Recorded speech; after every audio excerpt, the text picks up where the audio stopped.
Okay. We'll start right into questions for Aleem Ford, and we will begin with Jim Polzine. Jim Polzine, Wisconsin State Journal. Aleem, I asked Greg this about just the difficulty in preparing for a team like this in one day. Just it's not a lot of time. You guys are an old team, obviously. Do you think that helps? Just the fact that he said you have to rely on habits and principles. And you guys certainly, that's ingrained in you. Do you think that helps in a situation like this? Yeah, for sure. Definitely, like you said, with a quick turnaround like this, relying on our rules and our principles that we kind of worked on for years now. So just making sure that we stay disciplined and pretty much play team defense on that end, and then trying to negate the easy looks and kind of just playing the game on that end. That's all we can really do right now, and try to watch as much film as we can going into it. So really relying on our rules and our instincts on that defensive end. Jeff Petrikis. Jeff Petrikis, Milwaukee Journal Sentinel. Aleem, obviously everyone talked about keeping North Carolina off the glass, last night. I'm just curious what you thought you and Nate and Micah did collectively last night to help win that game. Just like you said, trying to keep them off the glass. I know they were pretty much leading the nation in offensive rebounds, so trying to negate those as much as we can because they were big and athletic. So it pretty much was a team job on that end from 1 through 5, making sure that we crashed the glass and try to negate those second looks. And I know they rely heavily on those, and we did a really good job of forcing them to one shot. And when they were those one shots, forcing them to tough looks and cleaning up that mess. Lance? Lance Fieser, WKOW TV. Aleem, when you look at their guard play for Baylor, just what do you see? What kind of a challenge is that? I mean, they're really, really good players. They can create for their own shot and create for others as well, from 1 through 3, or because they're pretty much positionless. So they're aggressive and they look to score. They're downhill in transition and they can shoot the 3. So we're going to have to pack it in on the defensive end and make sure that we play team defense, because I know they look to get into some one-on-one play sometimes and create and try to get into those driving lanes. So we got to make sure that we do a good job of being in the right spots defensively. Tom? Tom Oates, Wisconsin State Journal. Aleem, we've talked a lot, probably too much, about you guys not being able to beat one of these elite teams. How confident are you that you can get it done this time? You have to, actually. But how confident are you that you can get it done, and what gives you hope that you can do it? I'm very confident. I mean, I believe in our team, and I believe we got what it takes to keep winning games, and that's what it's about right now, is winning games. So I feel like we have the right guys and the right team to do it. So I'm feeling very confident going in. Steve McGargy. Steve McGargy, Associated Press. Just wondering, you and Baylor have 2 of the older teams in the country. I'm just wondering, from your perspective, what's the biggest way y'all's experience has kind of helped you out, particularly in being able to turn the page the way the regular season ended and play as well as y'all did to open the NCAA tournament?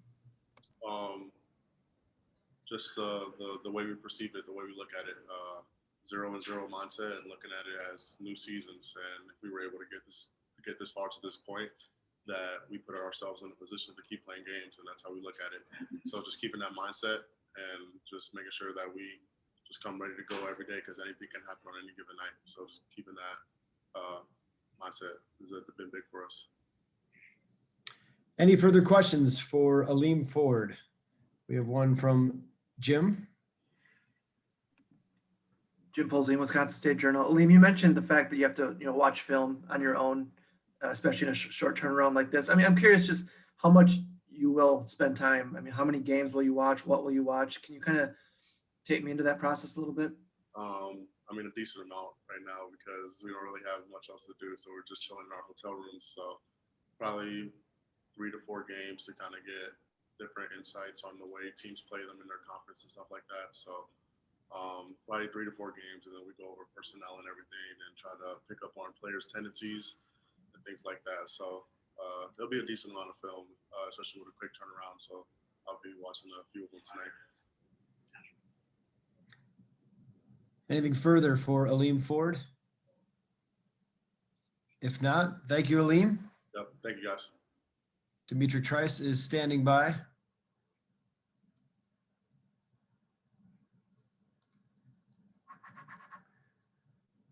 Again, if you have a question for D'Mitrik Trice, shoot me a note. We will get to as many as we can.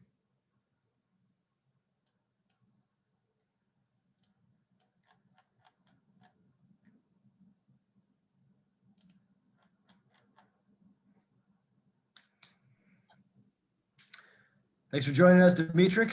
We will jump right into questions and start with Jake Kozarowski.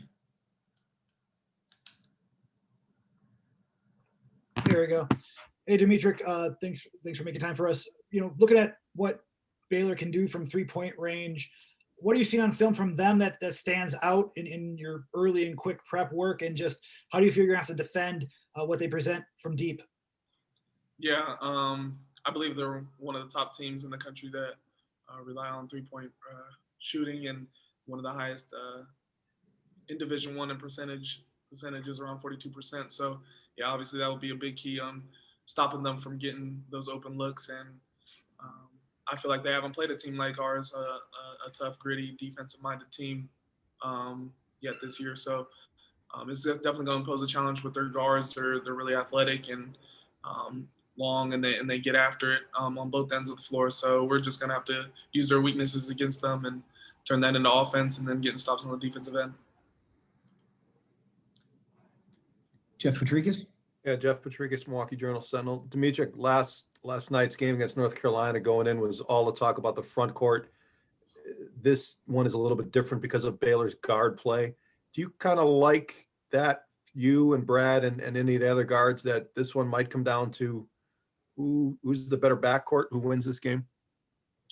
I try not to get caught up into it too much. You just got to go out there and play. I mean, yesterday's game was all about the bigs and what the bigs were going to be able to do. And at the end of the day, it really came down to me and Brad making a lot of shots. And the big guys were rebounding really well and boxing out and did the dirty work down low. But the headlines, I guess, so to speak, was Brad knocking down shots and myself knocking down shots. So at the end of the day, the ball's going to be in our hands. And obviously with Baylor's guards that are really good and really athletic and can do a lot of different things with scoring the basketball, yeah, I do think it's going to come down to the head-to-head matchup between us guards.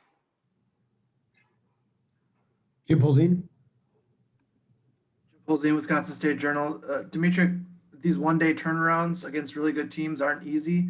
You were part of that when you were a true freshman with the turnaround to Villanova. Obviously, you guys won that game. I'm just curious, what have you learned over the years just about in terms of what information you need and not overloading yourself with information when you have to kind of get ready for a team in a day?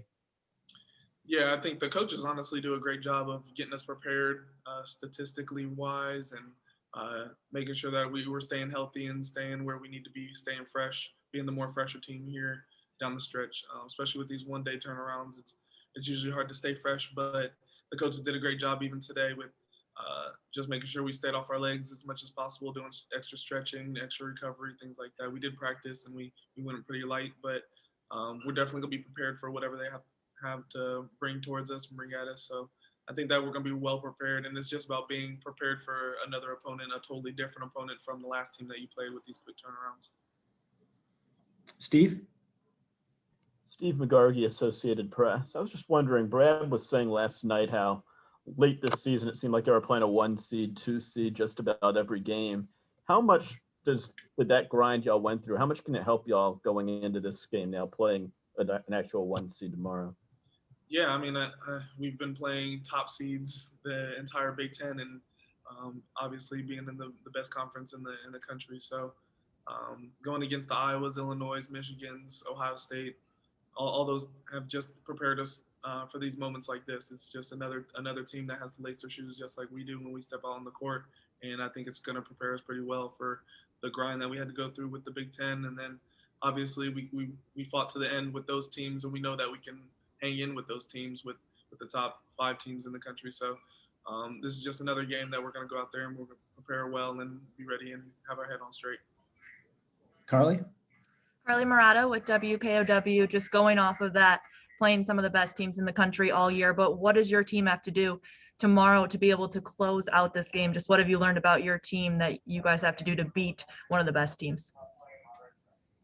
Obviously play a full 40 minutes, and we were able to do that last night. So hopefully that can carry over to today's game or tomorrow's game.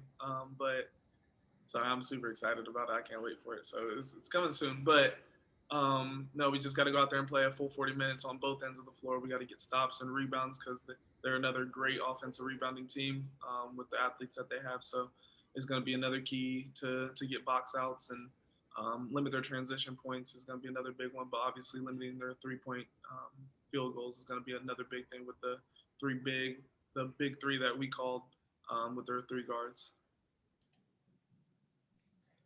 Tom?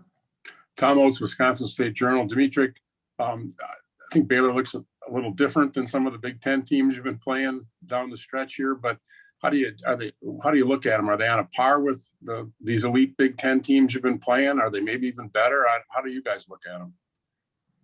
Honestly, we just look at them as another team.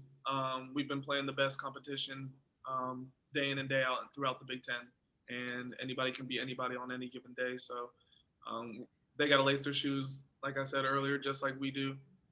They got to prepare for us just as we got to prepare for them. So they got to take away our strength and we got to take away theirs. So it's just about going out there and competing for 40 minutes. And that's what it's going to boil down to. Baylor's obviously a great team, but I think we're a great team as well. So, and once we get rolling and get everybody on the same page, I think there's no team that can stop us. Jeff? Jeff Petrikis, Journal Sentinel. D'Mitrik, what stood out for you in your mind when you looked at what you got from Potter, Reavers, and Aleem last night? I know the big talk was rebounding, but it looked like they contributed in a bunch of different ways last night.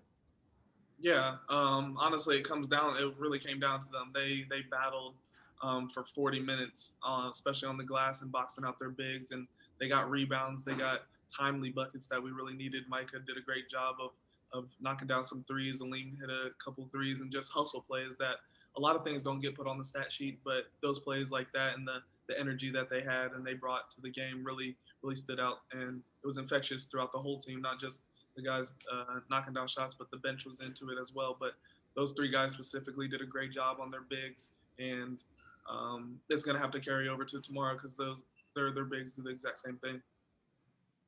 Jake? Jake Okarowski, BadgerBlitz.com. D'Mitrik, you're looking at Baylor. They force opponents to average over 17.5 turnovers per game. Wisconsin has just about 8.9 heading in this matchup. What do you see on defense? What do they do to create that? And what will you have to watch for tomorrow? Yeah, I mean, Baylor's a really good defensive team. They got fast guards and mobile bigs.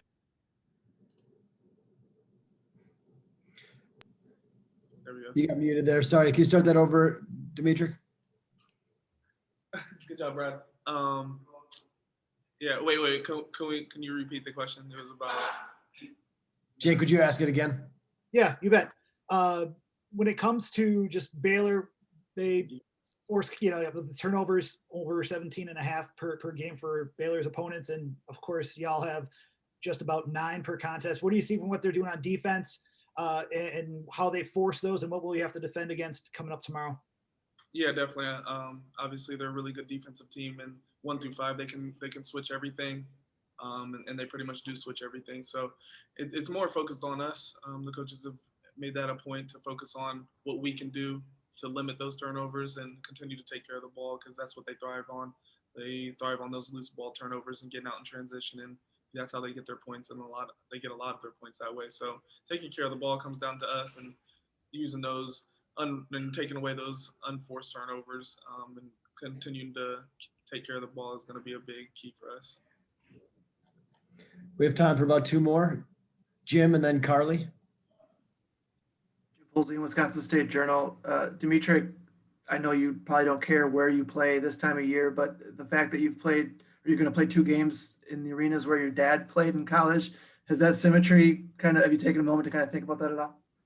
Yeah, definitely. As soon as it came out, my dad actually called me last night. It was super late. I think I was in the ice bath actually, and it was going on close to 2 o'clock. And my dad called me, and he was like, "We're going to be playing in Hinkle Fieldhouse." So I was like super excited about that. Not only going from Purdue to where he started off to Butler, and Butler's always been a place that I wanted to play at too. just have that feeling. I've been in the field house before, but never on the court. So it's definitely a special moment for not just me, but my family. Did you say you were in the ice bath when he called? Yeah, I was in the ice bath pretty late last night. Last question from Carly. Yeah, I'm just curious about this. I saw your tweet last night about the Ohio State player getting those messages in his DMs after the game. So how hard is it to manage that pressure on the court, especially right now when the whole world's watching, and then off the court, people are judging you and sending you messages like that on social media? Yeah, I mean, in today's age, obviously social media is a big part of everything, and it intertwines with just about anything that you do in life nowadays. But for me personally, I try to block out that noise. It's pretty impossible to not see because you're always searching, you're always looking at what people are saying and things like that. But for me personally, I take it with a grain of salt. I don't really listen to people outside of my circle, no matter what they really got to say. So I usually just give it up, and I just think about, like I tweeted, it doesn't really matter what other people really say about me. It's about what God's eyes and how he views me and sees me as a player and as an individual, because I'm much more than just a basketball player. So I think about those things as those things come up, and I was just shedding a little bit of light that he's not the only one who gets those, and he's not the only one out there that goes through those things. And then after I tweeted that, I started to see a lot of other people start to tweet about it as well. And then obviously this morning it blew up a little bit more. D'Mitrik, thanks for your time. Good luck tomorrow.